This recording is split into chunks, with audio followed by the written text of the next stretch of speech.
बायकांनी इंटरेस्ट घ्यायला पाहिजे घरातल्या इन्व्हेस्टमेंटमध्ये.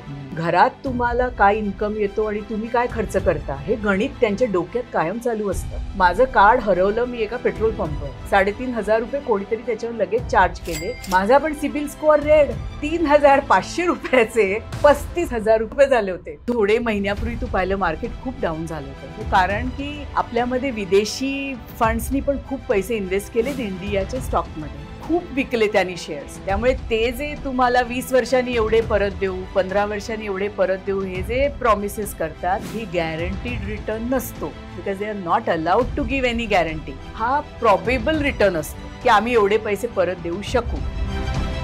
बाळ जन्माला आल्याबरोबर त्याचा परमनंट अकाउंट नंबर घ्यायला पाहिजे, पॅन नंबर.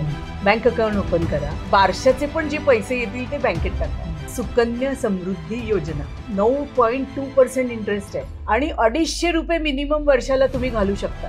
18व्या वर्षी शिक्षणासाठी 50% काढता येतात आणि 21व्या वर्षी लग्नाचं होतं त्यावेळी मग ते अकाउंट बंद होतं आणि मग सर्व पैसे मिळतात. आपण जर का हे SIP आणि SWP ह्या स्कीमचा म्युच्युअल फंडचा फायदा घेतला, आपल्याला इन्फ्लेशन रिटायरमेंटची अजिबात चिंता करायची गरज नाही. नमस्कार, मी स्वाती मयेकर, चार्टर्ड अकाउंटंट. कांचन अधिकारी यांच्या प्रसिद्ध बातो बातो में या यूट्यूब चॅनलवर मी आज इन्व्हेस्टमेंट कशा कराव्या, सेव्हिंग कसं इन्व्हेस्ट करावं आणि ते रिटायरमेंटपर्यंत कसं कामाला यावं ह्याबद्दल बरीच माहिती दिली आहे. तर हा चॅनलवरचा माझा इंटरव्ह्यू जरूर बघा आणि चॅनलला सबस्क्राईब करा. धन्यवाद.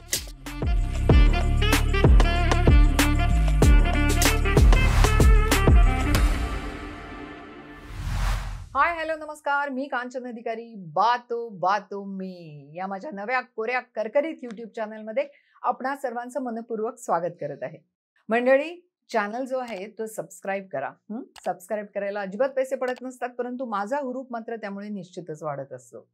आजच्या आपल्या पाहुण्या आहेत स्वाती मयेकरजी. नमस्कार. नमस्कार. स्वाती ज्या आहेत त्या प्रॅक्टिसिंग CA आहेत, तसंच फिकी फ्लो या ऑर्गनायझेशनच्या त्या एक्स चेअरपर्सन आहेत, तसंच independent director on the listed companies पण त्या असतात. एक गोष्ट मला आता इथे विचारावीशी वाटते ती म्हणजे बिझनेस इन्व्हेस्टमेंट्स ज्या आहेत, एखादा बिझनेस एखाद्याला चालू करायचा असेल तर त्या कशा कराव्यात म्हणजे कसं आहे की समजा फॉर एक्झाम्पल आपण घेऊया 1,00,000 रुपयाची मला इन्व्हेस्टमेंट आहे, म्हणजे ते इन्क्रीज होईल, काय तुम्ही 100 लाखापर्यंत पण जाऊ शकता. For example it is 1,00,000 investment असेल तर मला 1,00,000ची इन्व्हेस्टमेंट करताना मला त्याच्यामध्ये मी किती % हे लोन घेऊन केलेलं असावं असं मला विचारायचं की बाबा इथपर्यंत लोन घेणं हे कम्फर्टेबल आहे असं. की of course it depends upon everybody's personal capacity, तुमच्याकडे ऍसेट्स किती आहेत, तुमची कमवायची क्षमता किती आहे आणि त्या तुझ्या प्रोजेक्टमध्ये रिस्क किती आहे. की एकदमच रिस्की प्रोजेक्ट असेल की सगळंच वाईप आउट होईल कॅपिटल, हे जर का नाही सक्सेसफुल झालं तर मी काय त्यातच आहे. तर अशा वेळी थोडंसं ज्यांनी फारसा फरक पडणार नाही असेच पैसे इन्व्हेस्ट करायला पाहिजेत. आणि नॉर्मल बिझनेसमध्ये रिस्क टेकिंग इज मस्ट. पण असं नाही होता कामा की अगदी घर उद्ध्वस्त झालंय तुमच्या ह्याच्यामुळे. असं मी बऱ्याच बायकांचं वगैरे होताना पाहिलंय की त्यांना असं वाटतं की अरे घर आपल्या नावावर आहे, पण त्यांना माहितीच नसतं की हे घर गहाण टाकलेलं आहे. सो हे मी आता बायकांवर म्हणून येते की माझ्या मते बायकांनी इंटरेस्ट घ्यायला पाहिजे घरातल्या इन्व्हेस्टमेंटमध्ये. आणि ही त्यांना माझ्या मते नॅचरलच एक त्यांच्याकडे ही कला असते. कारण घरात तुम्हाला काय इन्कम येतो आणि तुम्ही काय खर्च करता हे गणित त्यांच्या डोक्यात कायम चालू असतं. की आता आपल्याला दिवाळीचा बोनस येणार आहे नवऱ्याला, तर मग मला काय एक्स्ट्रा खर्च करायचा आहे, मग मी काय करेन. तर तसं तुम्ही जर का तुमच्या घरच्या सेव्हिंग बद्दल पण विचार केलात की मला हे सेव्हिंग वाढवायचंय, तर नवऱ्याने कुठे, ठीक आहे तुम्हाला नाही कळत नाही, ऍटलीस्ट माहिती तर करा की त्यांनी कुठे पण होतं की नवरा सांगत नाही असं पण होऊन बसतं. ते आता मग आता आपल्या नवऱ्यांना सांगायला पाहिजे किंवा तुम्ही पर्सिस्टंट राहिलात तर एखाद वेळी ते सांगू शकतील. आणि असं प्रत्येक घरात असलं पाहिजे की आपल्या घरात कुठल्या असेट्स आहेत, कोणाच्या नावावर आहेत, नॉमिनी कोण आहे, सेकंड होल्डर कोण आहे, हे सगळं कुठेतरी लिहिलेलं असलं पाहिजे. आणि आता तर तुमचे सगळे mutual fund, log in ID, password हे पण लिहिलेलं असलं पाहिजे. नाहीतर ते शोधणार कसं हे सगळं, नाहीतर ते पैसे ब्लॉक होतात. तर अशा वेळी सगळ्यांनीच ही जबाबदारी पाहिजे की घरात सगळ्यांना आपल्या असेट्स काय आहेत आणि त्याची ओनरशिप कशी आहे हे सगळ्यांना माहिती पाहिजे. त्याच्यासाठी सगळ्यांनीच त्याला हातभार लावायला पाहिजे, म्हणजे इव्हन घरच्या पुरुषांनी.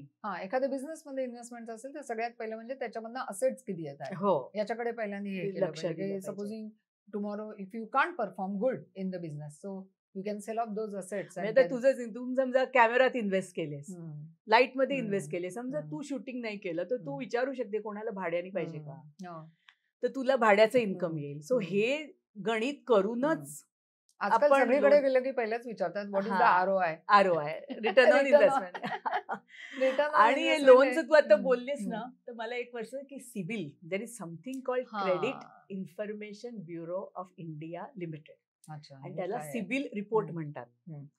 आणि हा रिपोर्ट सगळ्यांचा असतो. म्हणजे तुमचं क्रेडिट रेटिंग तुमच्या पॅन कार्ड प्रमाणे त्यांच्याकडे असतं. म्हणजे तू बँकेतून कुठल्या लोन घेतलंयस, चुकवलंयस, दिलंय नाहीयेस, फायनान्शियल इन्स्टिट्यूशन्स मधून काही लोन घेतलंय, चुकवलंय, आणि क्रेडिट कार्ड डिफॉल्ट, हे सगळी माहिती त्यांच्याकडे असते.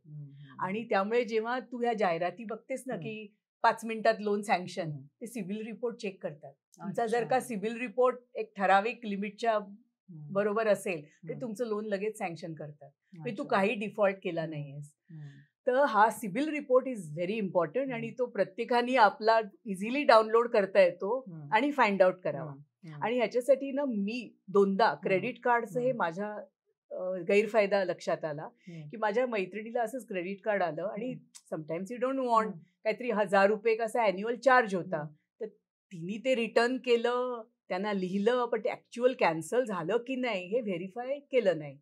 आणि ती वापरत नव्हती, तिने पिन काहीच केलं नव्हतं. नंतर ती कशासाठी जेव्हा लोन घ्यायला गेली, तिचा सिबिल स्कोअर रेड, कारण ते जे 1000 रुपये अॅन्युअल चार्ज होता जो ती भरत नव्हती, ते 10-12 वर्षाचा जमा झाला होता, त्याचा पेनल इंटरेस्ट हा 30% त्यामुळे तिची मायनस खूप मोठी फिगर झाली होती. ऑफकोर्स ती नंतर त्या क्रेडिट कार्ड कंपनीशी जाऊन भांडली की मी कधीच तुमचं कार्ड वापरलं नाही, मी कळवलं होतं, पण आता कसं आहे ना, 10 वर्षापूर्वी तू काय कळवलं होतंस.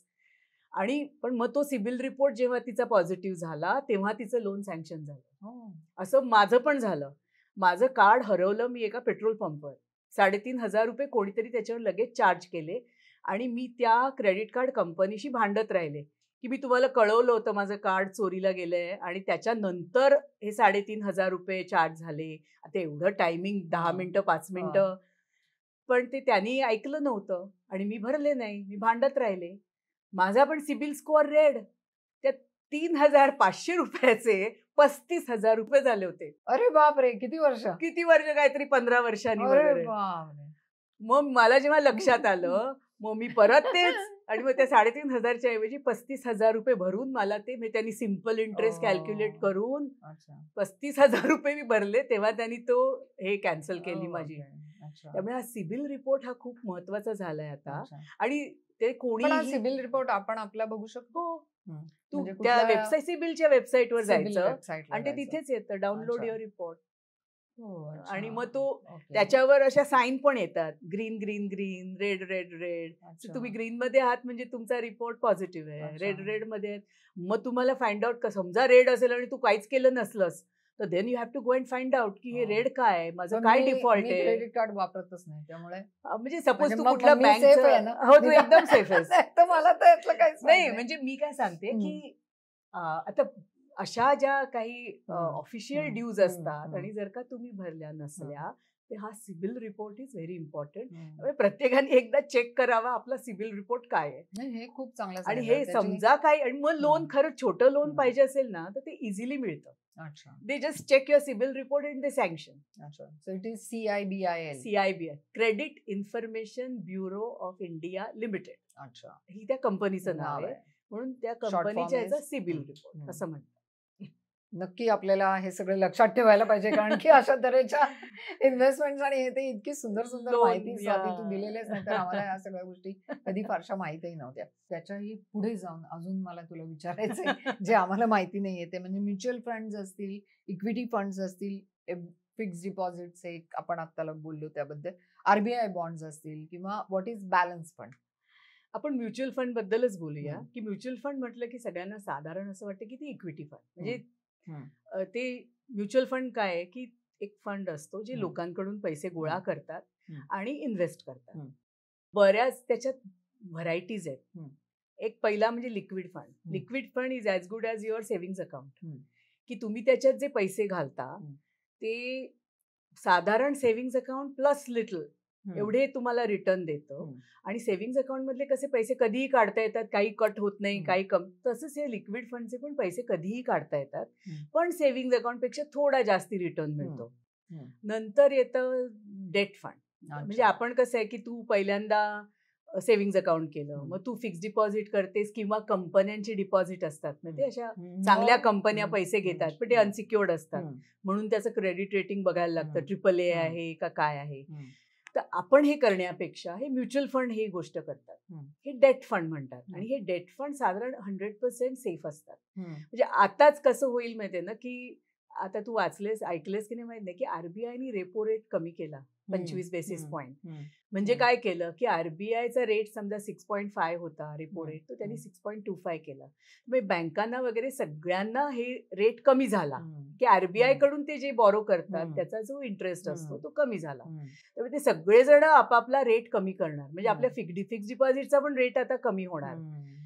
तर हा जो रेपो रेटचा फरक आहे, डेट फंड मध्ये त्याला फायदा होतो की आता रेपो रेट कमी झाला त्यामुळे रिटर्न कमी येणार. ह्याच्या पुढे जे ते इश्यू करतील, पण त्यामुळे जे एक्झिस्टिंग आहेत त्याचा भाव वाढणार, कारण ते इक्वलाइज व्हायचा प्रयत्न करतात.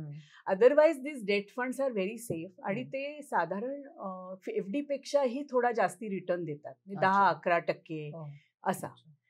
पण आपल्याला इक्विटीमध्ये पण पैसे घालायचे, कारण एक तर गोष्ट आहे की आपण नेहमी इन्व्हेस्टमेंट लोकांना प्रॉब्लेम कधी होतो की रिटायर झाल्यानंतर जर का 25-30 वर्ष आयुष्य काढायचं असेल, 20 वर्ष 80 पर्यंत, तर 60व्या वर्षी जे पैसे मिळालेत ते 80व्या वर्षापर्यंत पुरत नाहीत. किंवा 60व्या वर्षी जर का तुझा घर खर्च एक 20,000 25,000 भागत होता, तर तो 80व्या वर्षापर्यंत तो खूपच वाढलेला असतो. त्याला आपण म्हणतो इन्फ्लेशन, की इन्फ्लेशन वाढलंय. तर अशा इन्व्हेस्टमेंट्स कुठल्या आहेत की ज्या इन्फ्लेशन प्रमाणे वाढतात, तर ते आहेत ह्या इक्विटी. म्हणून लोकांना थोडंसं इक्विटी शेअर्स घ्यायला पाहिजेत. पण त्याच्याऐवजी जर का आपण म्युच्युअल फंड घेतले, तर म्युच्युअल फंड मोर आपलं काम ते करतात. म्हणजे कुठले चांगले शेअर्स काय करावे. आणि त्याची नंतरची एक मधली step is balance fund. Balance fund मध्ये 80% जवळजवळ पैसे हे डेट फंड मध्ये घालतात, विच इज लाईक सेफ. त्यामुळे मार्केट तुझं किती डाऊन अप झालं तर ते 20% वरच परिणाम होतो. अच्छा. त्यामुळे 20% जरी कमी जास्त झालं तरी तुझा लॉस मार्केटच्या डाऊन एवढा होत नाही. आणि वाढला तर ते 20% खूपच तुला रिटर्न जास्ती देऊन जातात. त्यामुळे हे बॅलन्स फंड पण 11-12% सेफ रिटर्न देऊ शकतात. त्यामुळे पार्ट इक्विटी आणि पार्ट डेट. त्याच्यानंतर last step is equity, mutual funds.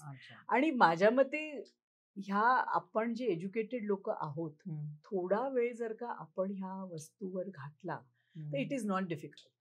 हो, कारण की कसं आहे ना, तर अदरवाईज कळायला फार मुश्किल. आणि आता तुमच्या फिंगर टिपवरही माहिती आहे. All you need is Google. Basically कसं आहे माहितीये का, ह्याच्याबद्दलचा एक विलिंगनेस खूप हवा, इनर्शिया असतो की आपल्याला कळत नाही, मला काही नाही. मी स्वतः म्हणते मला कळत नाही, मला एवढं कळत नाही, पण फक्त निदान एवढं कळतंय आपल्या आहेत पैसे त्याचे थोडे वाढले पाहिजे. तर एक चांगला फायनान्शियल ऍडवायझर पण पाहिजे आणि त्याच्याकडून रेकमेंडेशन घेऊ शकतो.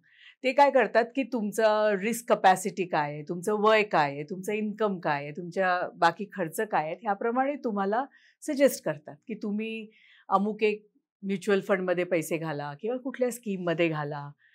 आणि त्यांनी जर का तुम्हाला काही रेकमेंड केलं तर ते पडताळून बघायला आपल्याला आलं पाहिजे.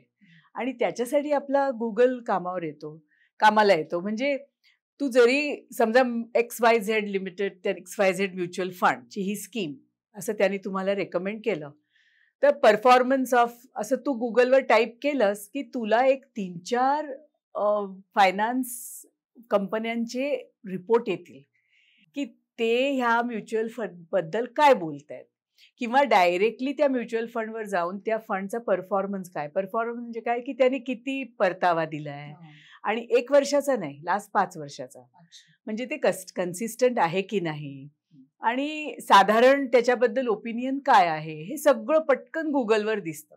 त्यामुळे आपल्याला खात्री होते की नाही, ह्यानी जो काही ॲडवाईस केलाय तो बरोबर आहे.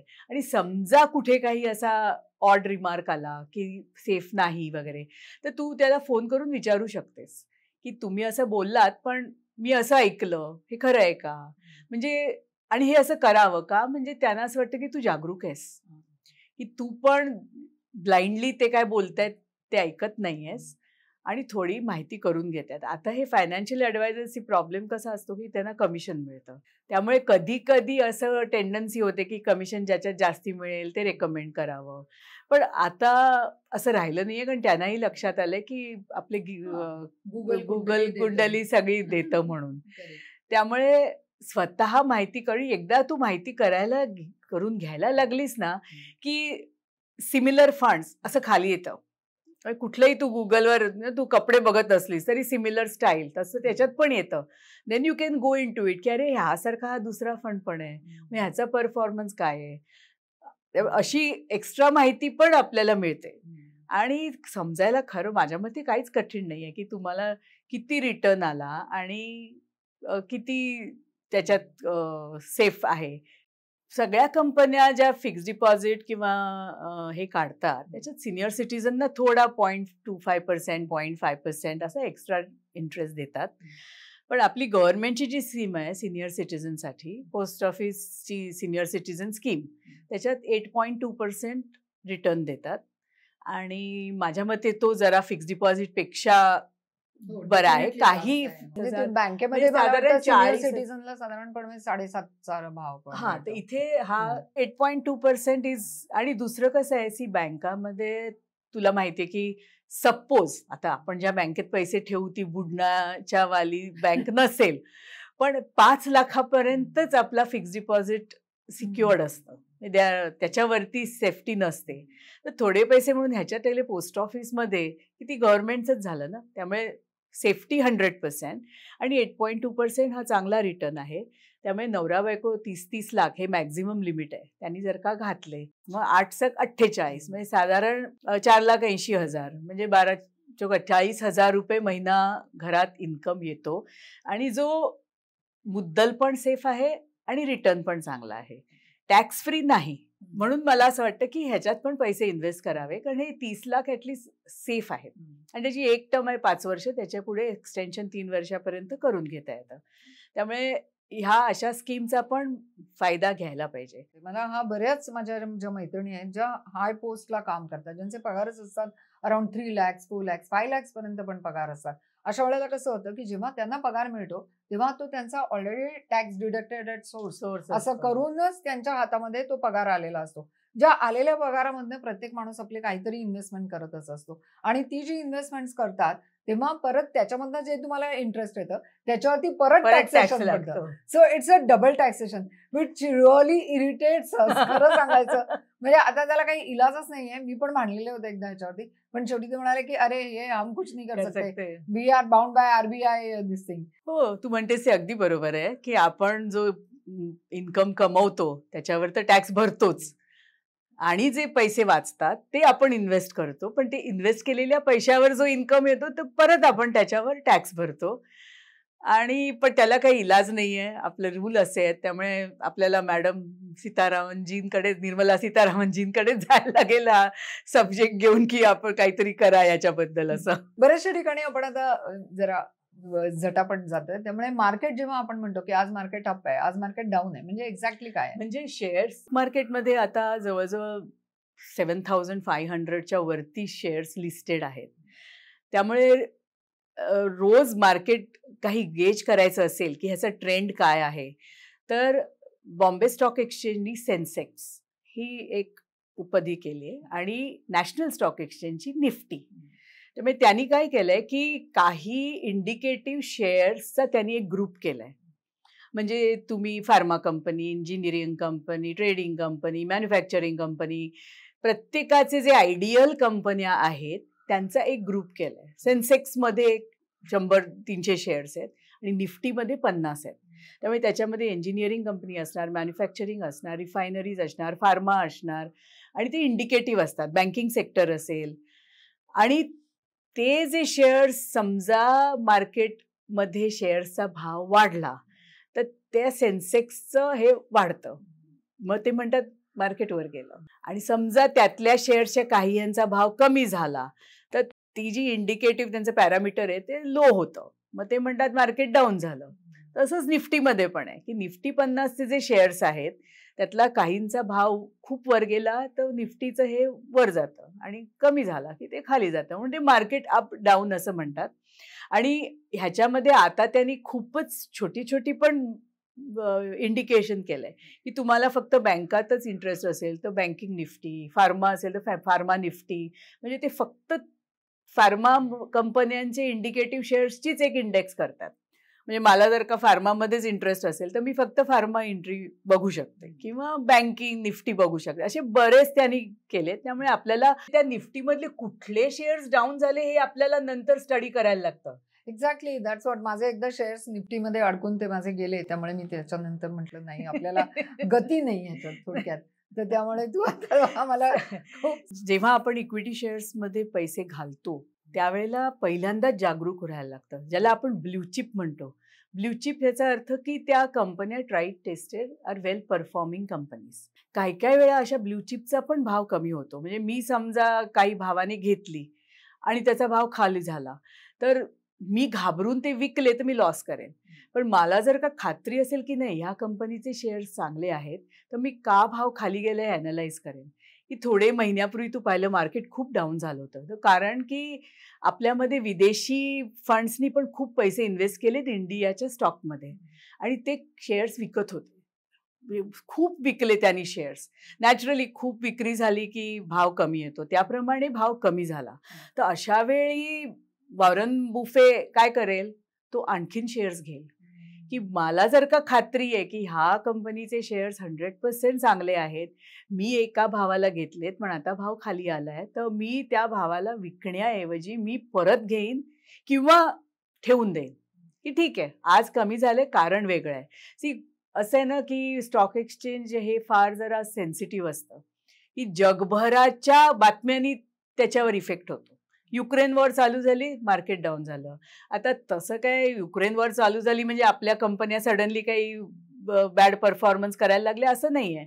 पण सेंटिमेंट्स की इंटरनॅशनल काहीतरी वॉर चालू झालं, सगळं वातावरण गढूळ झालंय म्हणून पण मार्केट खाली जातं. त्यामुळे समजा तुला लगेच घाबरून जाऊन विकून टाकणं is not a solution.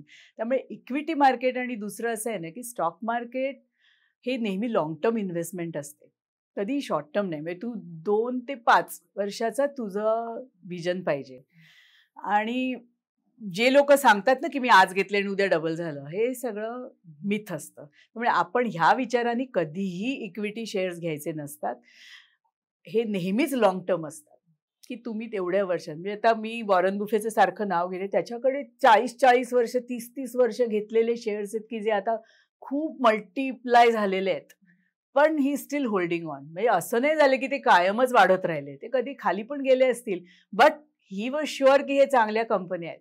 So he never sold them and he sat tight. तसं आपण करायला शिकलं पाहिजे की नाही, ही कंपनी मी जी घेतली ही चांगली आहे, ह्याचा परफॉर्मन्स चांगला आहे, हे मार्केट सेंटिमेंटमुळे खाली गेले तर मी काय हे शेअर विकणार नाही आणि लॉस करणार नाही.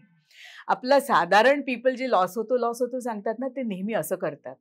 जेव्हा मार्केट खूप हाय असतं तेव्हा सगळे घ्यायला जातात, त्यामुळे ते हाय प्राईसमध्ये घेतलेले असतात. मग डाऊन झालं की ते घाबरतात, विकून टाकतात आणि म्हणतात आता लॉस झाला.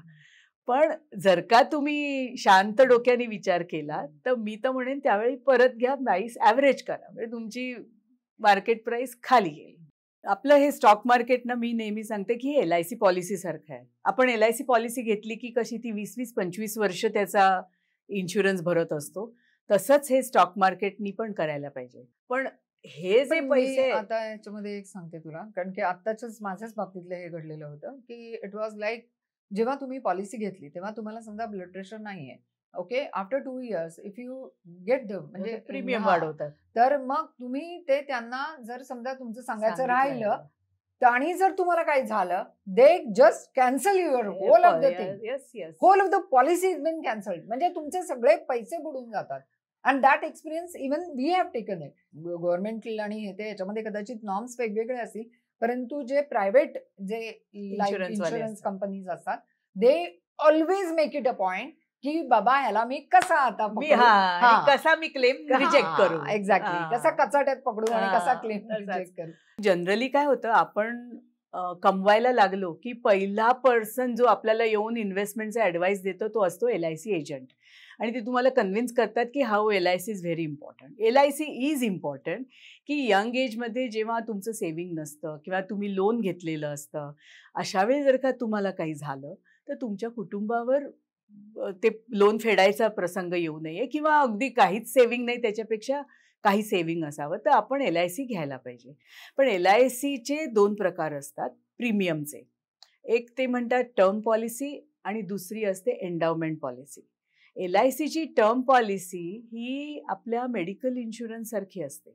आपण जेव्हा मेडिकल इन्शुरन्स घेतो, तू एक 50 लाखाचा इन्शुरन्स घेतलास तर तू 7-8 हजार रुपये वर्षाचे भरशील.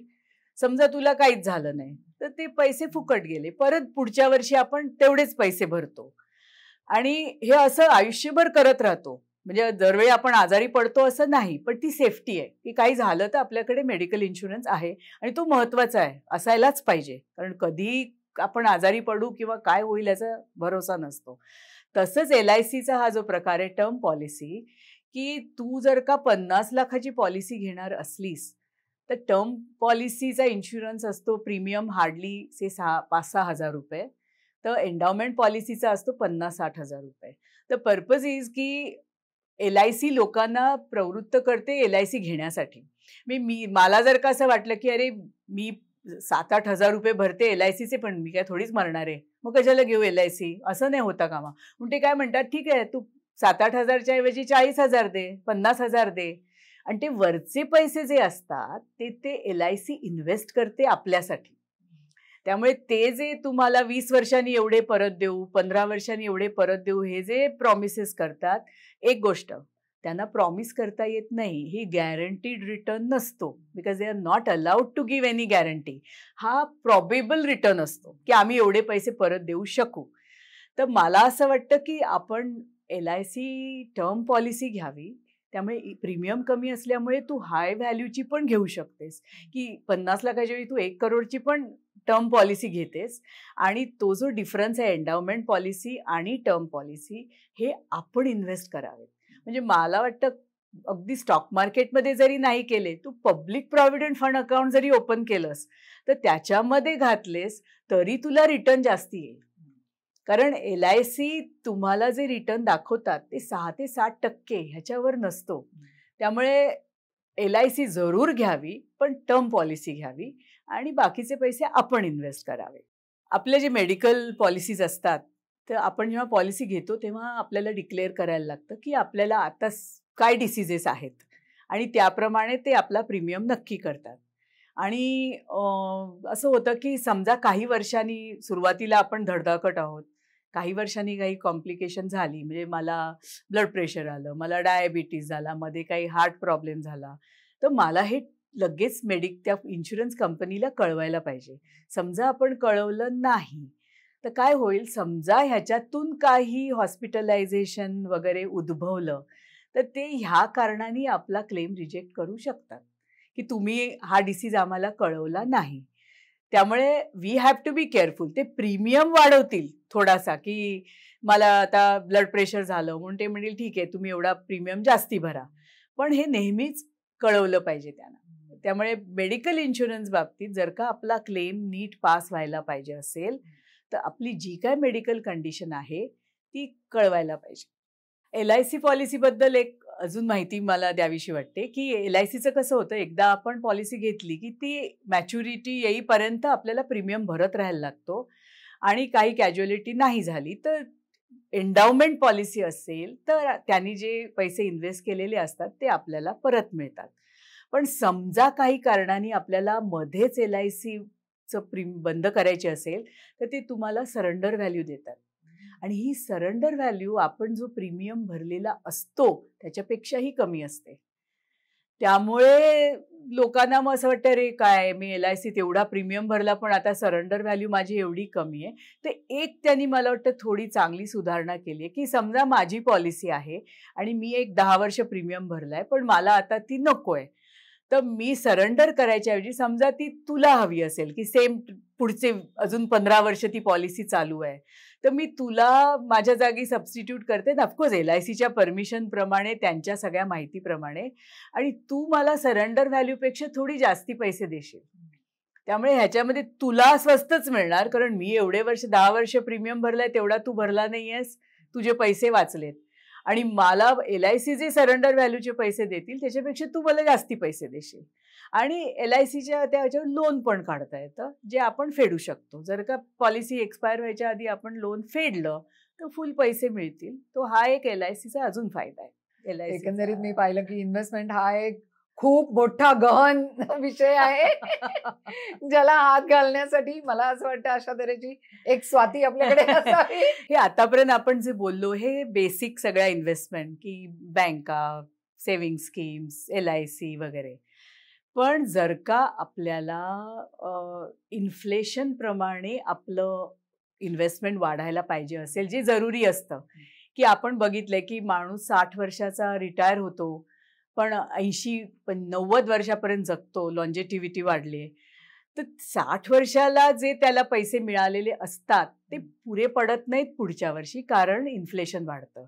तर अशा वेळी इक्विटी लिंक्ड इन्व्हेस्टमेंट्स करणं जरुरी आहे. त्याच्यासाठी safe way is a mutual fund, आणि another good way is what we call systematic investment plan, SIP. त्यामुळे समजा मला असं असेल की मी महिना एक 20,000 रुपये आरामात इन्व्हेस्ट करते, की माझा बाकीचा खर्च, बाकीच्या सेफ इन्व्हेस्टमेंट, माझं कॉन्टिंजन्सी फंड सगळं इज कवर्ड, प्लस माझ्याकडे 20,000 इन्व्हेस्ट करायला आहेत सेफ. म्हणजे मार्केट वर डाऊन झालं तरी मला फरक पडणार नाही. तर अशा वेळी आपण चांगले mutual fund may be financial ॲडवायझरच्या ह्यानी घ्यावेत, आणि त्याच्यामध्ये 20,000 रुपये समजा, मी जस्ट एक्झाम्पल देते, सिस्टमॅटिक इन्व्हेस्टमेंट प्लॅन म्हणजे डायरेक्ट तुझ्या बँक अकाउंटमधून ते पैसे त्या महिन्याला रिकरिंग डिपॉझिट सारखे त्या फंडमध्ये जाणार. त्यामुळे एक, मार्केट अप डाऊन असलं त्या भावाचा फायदा होतो. डाऊन मार्केटमध्ये तुला कमी भाव मिळतो, अप मार्केटमध्ये वरचा भाव मिळतो, त्यामुळे रेट ॲव्हरेज होतो. आणि ते पैसे जर का तो म्युच्युअल फंड चांगला परफॉर्मिंग असेल तर मिनिमम असा असावा की 12 ते 13% रिटर्न देतोय.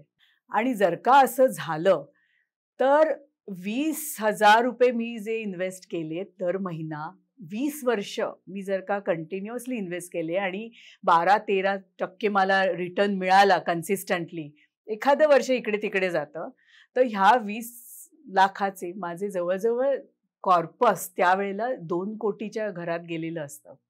त्यामुळे मी जर का यंग वर्षात हे SIP चालू केले, तर आता बरं माझ्याकडे कॉर्पस आलं 2 कोटी रुपये. आता काय? तर त्यावेळेला म्युच्युअल फंडचीच दुसरी स्कीम आहे, त्याला म्हणतात SWP, systematic withdrawal plan. So माझी जर का त्यावेळे गरज अशी असेल की मला महिन्याला 1,00,000-1.5 लाख रुपये खर्च झालाय 20,000चा, तर मी महिन्याला 1.5 लाख रुपये त्यातले विथड्रॉ करू शकते. आता तू विचार कर, 2 कोटी रुपये माझं कॉर्पस आहे, समजा त्याच्यावर 12% रिटर्न येत असेल, त्याचा अर्थ 24 लाख. मी समजा 1.5 लाख विथड्रॉ केले तर मी 18 लाखच काढते त्यातले, प्लस माझं कॉर्पस तसंच्या तसं आहे, ते वाढतच आहे. त्यामुळे मी पैसे LICच्या ॲन्युइटी सारखे त्याच्यातले काढून घेते, तरी पण माझं कॉर्पस तसंच आहे आणि ते वाढत राहिलंय आणि ते तसंच वाढत राहील. त्यामुळे आपण जर का हे SIP आणि SWP ह्या स्कीमचा म्युच्युअल फंडचा फायदा घेतला, तर आपल्याला इन्फ्लेशन, रिटायरमेंट ह्या गोष्टींची अजिबात चिंता करायची गरज नाही आहे.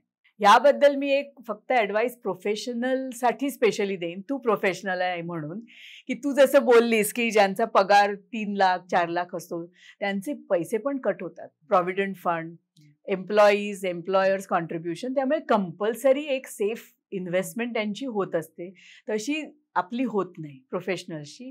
त्यामुळे बेसिक हे पब्लिक प्रॉव्हिडंट फंड अकाउंट वगैरे हे फार जरुरी आहे, की सेफ इन्व्हेस्टमेंट ह्या आपल्या राहिल्याच पाहिजेत.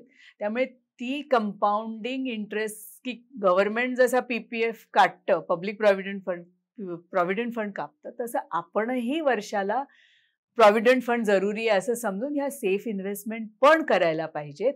But that is not enough, की हे तुम्हाला नंतर जेव्हा तुम्ही रिटायर व्हाल त्यावेळी हे तुमचं इन्फ्लेशन बरोबर इंटरेस्ट वाढणार नाही. त्यासाठी आपल्याला थोडे इक्विटी मार्केट लिंक्ड इन्व्हेस्टमेंट करायलाच पाहिजे. आयदर इक्विटी शेअर्समध्ये, आणि आपण जर का एक्सपर्ट नसलो तर इक्विटी म्युच्युअल फंडमध्ये. कारण तिथे त्या म्युच्युअल फंडचे हे डिसिजन घेणारे एकदम ज्ञानी लोक बसलेले असतात, की जे दिवसभर हेच काम करतात की कुठला शेअर चांगला आहे, कुठला शेअर नाही आहे, आणि त्याप्रमाणे ते इन्व्हेस्ट करतात, आणि त्यांचा अनुभव खूप वर्षांचा असतो.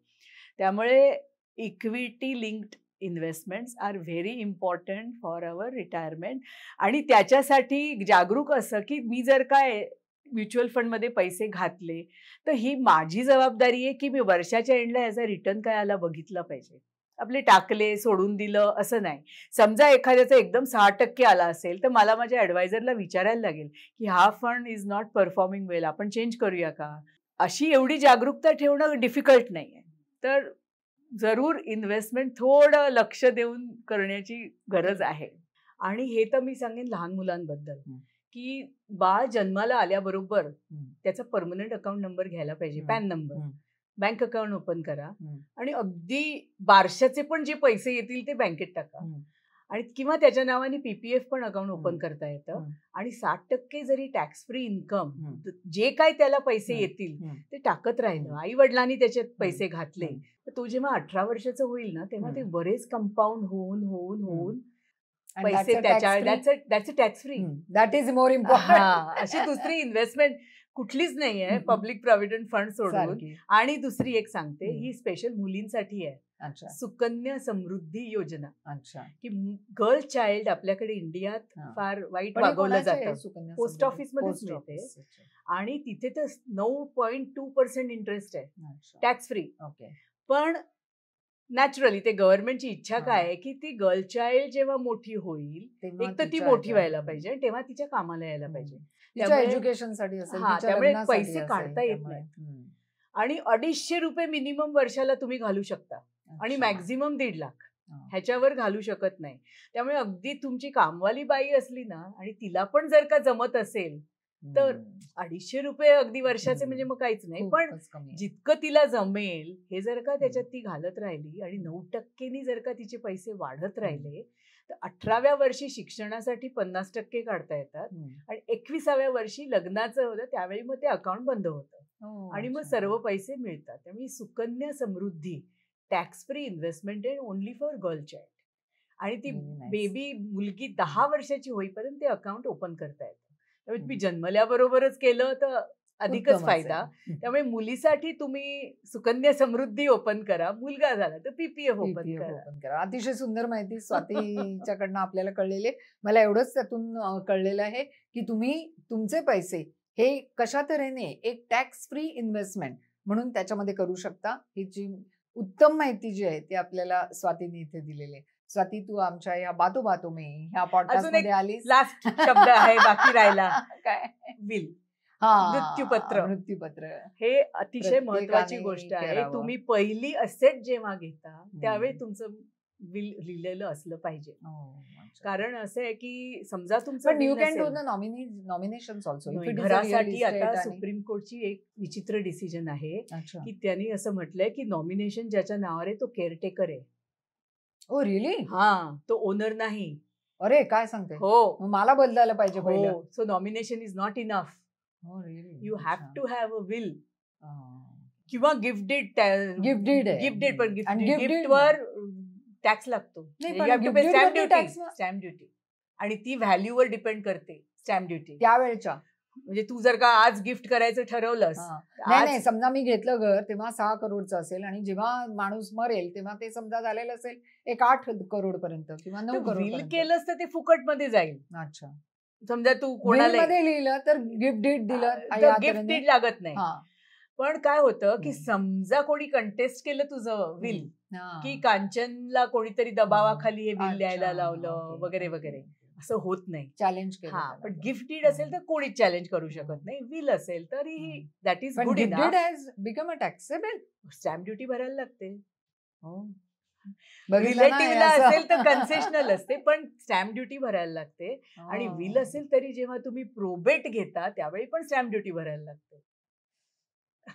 अशा तऱ्हेने आपल्याला आपलं गव्हर्नमेंट बऱ्याच तऱ्हेने शेवटचं महत्वाचं आहे की प्रत्येकाचं विल असणं फार फार महत्वाचं महत्वाचं आहे. आहे. येस, तर अतिशय उत्तम माहिती स्वाती तू आम्हाला सांगितलीस, तुमच्या पॉडकास्ट मध्ये आलीस त्याबद्दल थँक्यू सो मच. थँक्यू मला बोलवल्याबद्दल. मला पण खूप ही माहिती फार जरुरी आहे, सगळ्यांना असावी असं नेहमी वाटतं. नाही, डेफिनेट. स्वाती, आज तू बातो बातो मी या माझ्या पॉडकास्ट मध्ये येऊन एक अतिशय सुंदर म्हणजे इन्फॉर्मेटिव्ह अशी माहिती आम्हा सर्वांना दिलीस आणि इन्व्हेस्टमेंट कशा असाव्यात याबद्दलची खरंच इम्पॉर्टंट माहिती आम्हाला तुझ्यामुळे मिळालेली आहे.